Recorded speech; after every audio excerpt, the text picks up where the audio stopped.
Hello everyone, once again welcome back.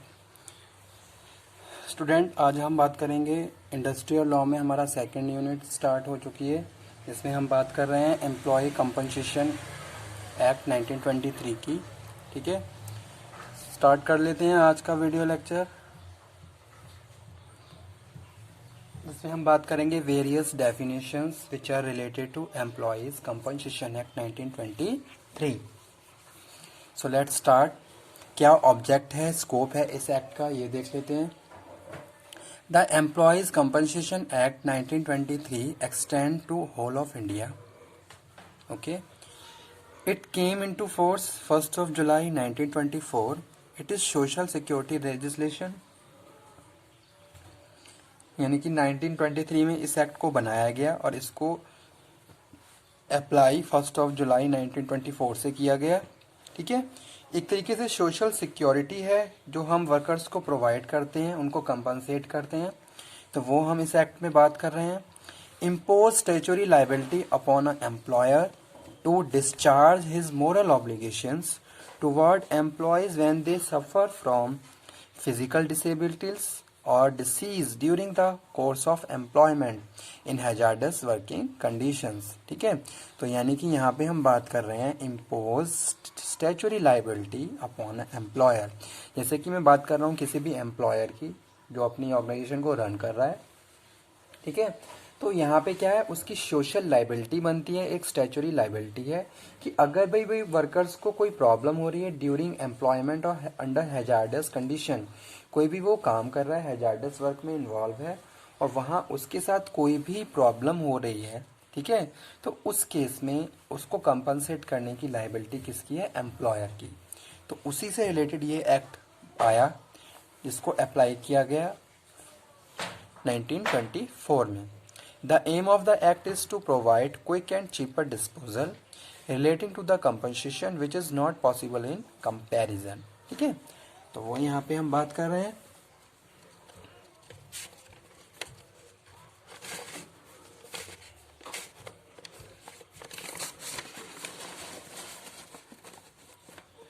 आज हम discuss करेंगे student employer compensation act 1923।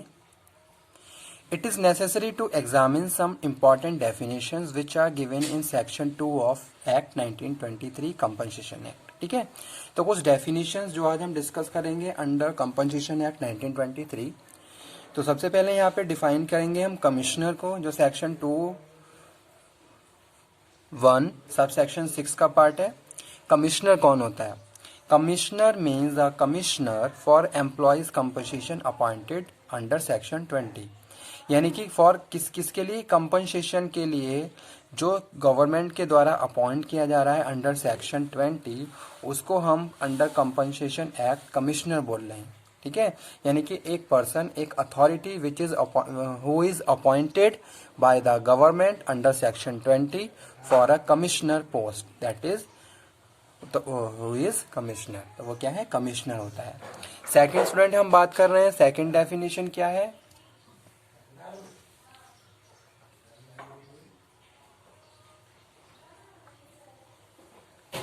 Second definition है compensation. Compensation यहाँ पे हम बात कर रहे हैं section 2(1)(c। Compensation means up provided by this act. ठीक है, कंपनसेशन क्या है?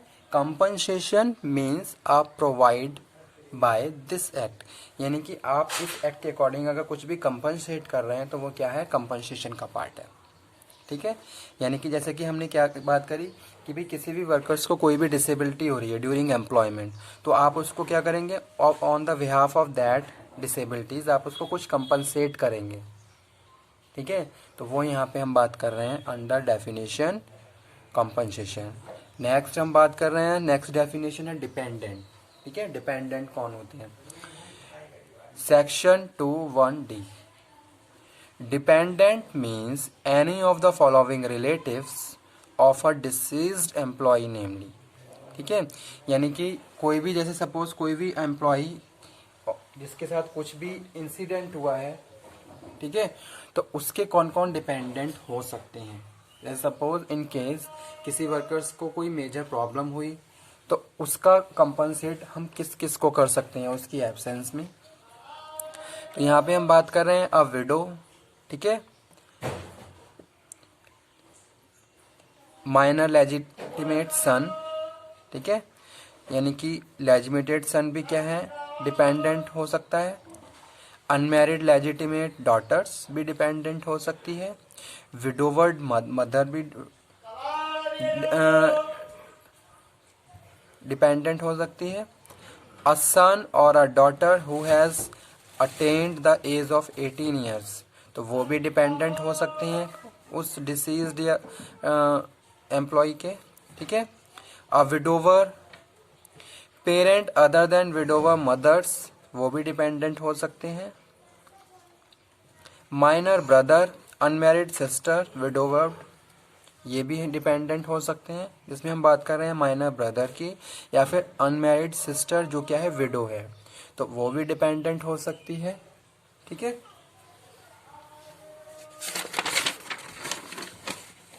अ पेरेंटल ग्रांड पेरेंट, तो स्टूडेंट ये भी क्या है, डिपेंडेंट हो सकते हैं किसके, डिसीज्ड पर्सन के। तो वो यहाँ पे हम बात कर रहे हैं डिपेंडेंसी के केस में इन सब क्या है, ये सब एंटाइटल्ड है किसके लिए, कंपनसेशन के लिए। नेक्स्ट डेफिनेशन है employees under section 2 subsection D।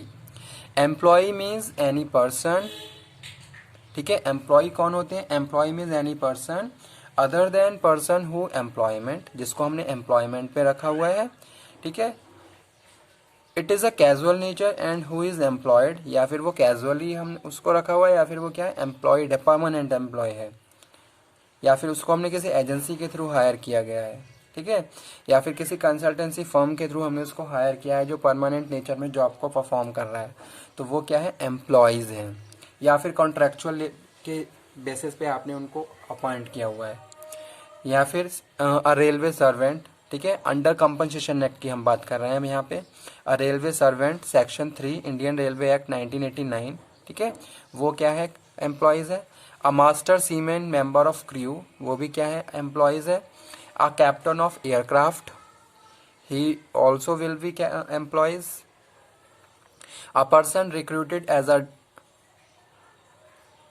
Driver, जिसको एज अ ड्राइवर रिक्रूट कर रहे हैं, हेल्पर रिक्रूट कर रहे हैं, मैकेनिकल क्लीनर रिक्रूट कर रहे हैं। Other all of who appointed under prescribe rule, या फिर अदर जो भी जिनको हम अंडर प्रिस्क्राइब रूल अपॉइंट कर रहे हैं, तो वो भी क्या हो सकते हैं,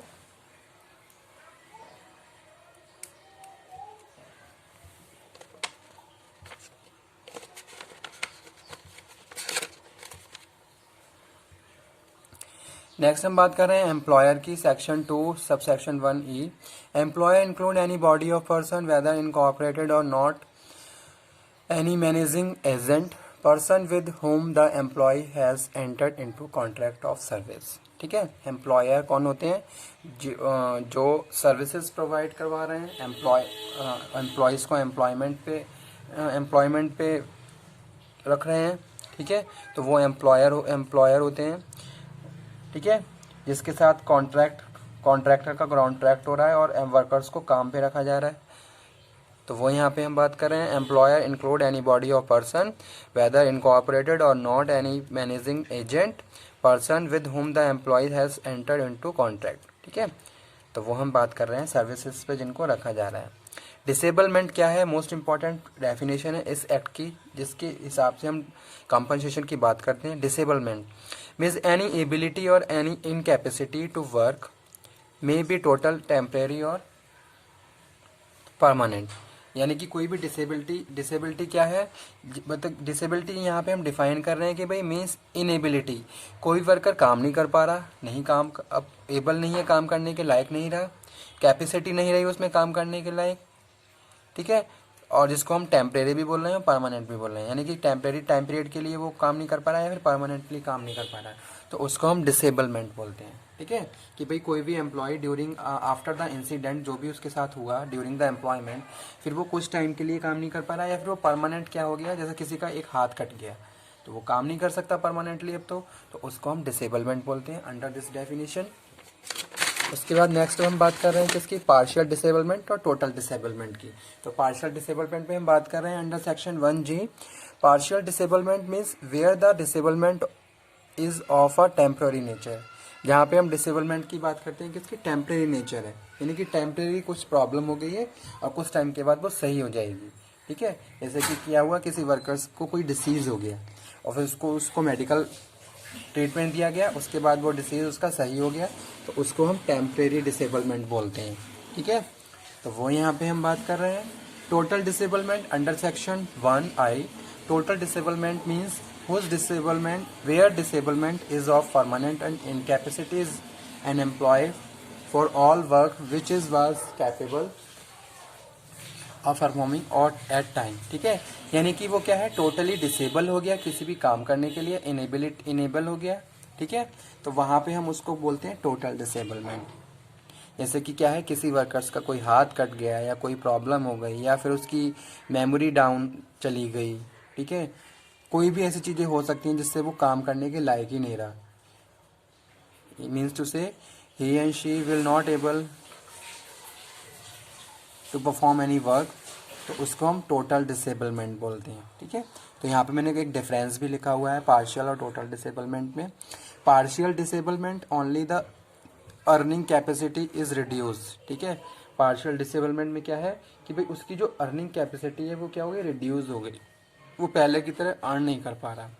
जहाँ हम टोटल डिसेबलमेंट की बात करें, total disablement the employee is rendered incapable, वो क्या है, अब कैपेबल ही नहीं है अपनी अर्निंग के लिए, doing all types of work which he was capable to perform at the time of accident.